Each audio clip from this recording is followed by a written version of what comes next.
My name is Michael, and let's talk about what's going on in gaming right now. First off, we have a new champion for the greatest selling game of all time. For the longest time, it was the original Super Mario Brothers. Eventually, Tetris passed it. We had Grand Theft Auto 5, huge on the list.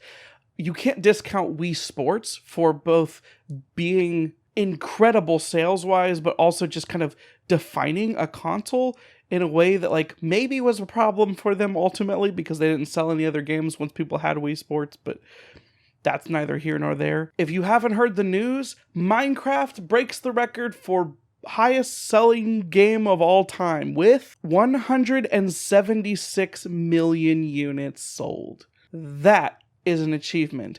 I own the PC version. I think I own at least one of the Xbox versions. I own the Switch version. I own the VR version. So at least a few of those are me. And of course, the Minecraft has always been huge on YouTube, huge on the internet period, and Fortnite seemed to have taken over for a while, but now Minecraft has taken back over the top slot. All power to that game. It's really cool, and it will continue to be cool for some time. And now it's even more of a historical landmark than it's ever been before. So congratulations to Minecraft. Next up, a story I was hoping I wouldn't have to talk about, but there's been some rumors circulating for a long time that there's been problems with Nintendo Joycons for the Nintendo Switch, where you would have drift in one of your analog sticks, where it would be reading input when you were not pushing the button. Evidently, this problem is a lot more widespread than people initially had thought. There is a class action lawsuit in the works, but it also seems like Nintendo may just be telling people to ship in their broken controllers and they'll fix them for free. I'll put up the source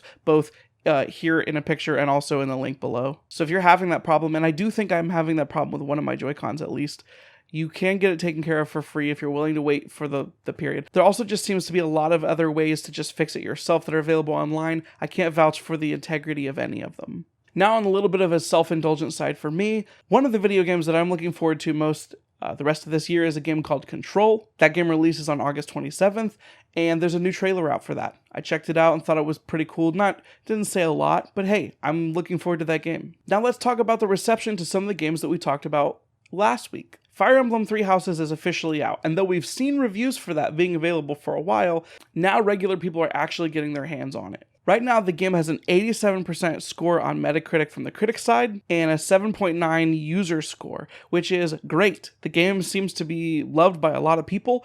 I've actually started playing it myself. I picked it up, not super deep in. I think I'm kind of just past the tutorial zone.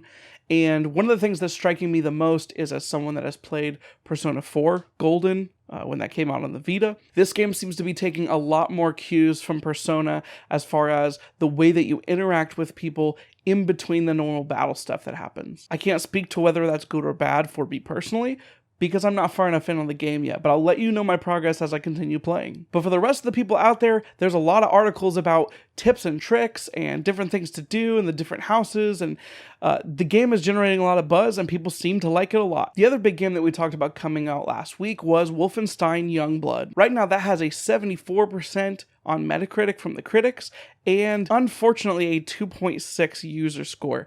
Now, if you dig into the user score, it seems like most people have a problem with the new shift in direction that this seems to have from the critically acclaimed New Order and Colossus. One of the main draws of Wolfenstein seemed to be the story before, but it seems from what the critics are saying that this game really heavily focuses on gameplay and shooting that may not be up to snuff with some of the current industry standard leaders in that department. And while the critics seem to think that it's good, most people just don't seem to be a fan of this extreme toning down on the story and some of the craziness that Wolfenstein came to be known for. It is a budget title, so maybe if this still sounds interesting to you, or you see some gameplay of it and you want to play it, you should still pick it up. It's not going to cost you $60 like a normal game, but know that going in, this may not be what you're looking for if you are hoping that it's like the other Wolfenstein games. Now let's talk about the new releases this week.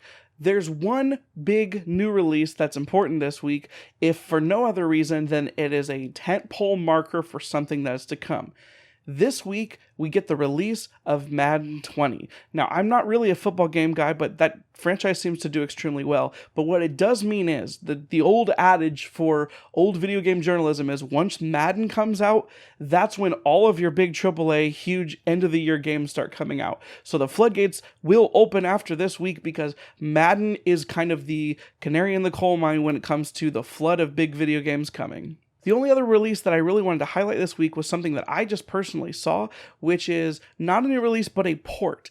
Pillars of Eternity, a PC-focused top-down RPG, Obsidian style, like old Baldur's Gate style game, is now coming to Switch. As someone that's had this game for a really long time and just couldn't dedicate the time to being able to sit at my PC and play this straight through, having this as a portable option is huge. And once I finish Fire Emblem Three Houses, if I haven't dived headfirst into some other game, this is a really tempting option for me, as I just really want to play this game.